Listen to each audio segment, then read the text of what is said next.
Magandang hapon po sa atin lahat. Dito naman po ako sa aking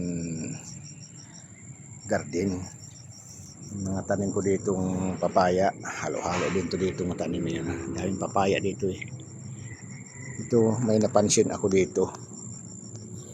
Nagsisimula na siyang namulaklak. Ayan. Ayan po. Panglalaki. Lalaki na naman ang bulaklak nito. Ito po, ang bulaklak niya. Yan. Mababa pa lang siya, siguro mga 3 feet pa lang yung kanyang taas. Ayan, lalaki. Ito, yan. Yan yung sinasabing papaya na lalaki. Yan, tingnan niyo mabuti. Baka na naman may magsabi sa akin nga nandadaya ako. Walang daya. Ito, pabubungahin ko to nang wala akong gagalawin dyan. Ayan, yung iba daw bubutasan yung puno kung ano. Ay ako hindi, marunong noon. Ayan po. Mga wala pang 3 ano yan eh, 3 feet, mga baka mayroon naman hanggat dito sa may talbos. Ayan yung katabi niya. May katabi siyang ano, maliit na mais. Ayan. Okra. Mayroon pa dyan. Ang dami. Ito may saging siya ditong katabi. Yung mga katabi niya. Ito ay pabubungahin ko ng pambabae. Ayan po. Mula ngayon, tong araw na ito ay bibilang lang ako ng 2 linggo hanggang 3 linggo. Siya ay magkakaroon ng bunga ng pambabae. Ito po. Ito yung mga kasabayan niyo po. Kasi marami to ditong tanim kong papaya eh. Ito po, ayan o. Siya ay babae. Ayan, bulaklak ng papayang babae na yan. Ayan, kakatuwa ngayon kanyang palapa eh, kulay ubi. Ayan, hanggang doon, meron yan.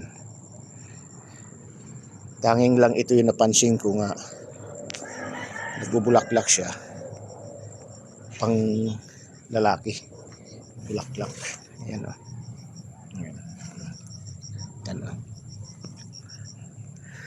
Mula ngayon, bibilang lang ako ng 2 linggo hanggang 3 linggo.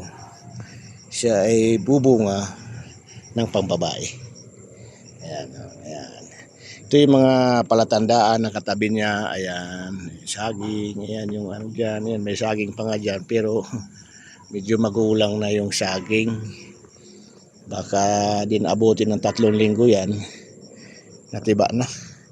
Ito, mayroon pa dito kamuting kahoy na dilaw ang laman yan. Ito yung gumamila dito. Ayan. Ito yung palatandaan dyan. Sige po. I-update ko po kayo pagkaraan ng 2 linggo o 3 linggo. Mula ngayon, ipakikita ko muli ito sa inyong papaya na ito, ng lalaki. At pabubungahin ko siya ng pambabae. Ito lalaki talaga to. Yan, ayan ang bulaklak. Ayan, ayan, mahahabang bulaklak niya. Ayan, ayan. Ang puno niyan buong buo. Hindi ko iba sabi bubutasan, anong bang tawag nila doon? Ay ako hindi. Mayroon lang ako dito, kumbaga doon sa amin, orasyon na ginagamit dito o dasal. Ayan, sige po. Maraming salamat po doon sa lahat na makakapanood ng aking video. Ay kung pwede po, pakishare niyo po para mas lumawak pa po yung makakapanood nitong aking video. Ayun. Maraming salamat po sa atin lahat at magandang hapon po. Mabuhay tayong lahat. Sige po. Bye-bye.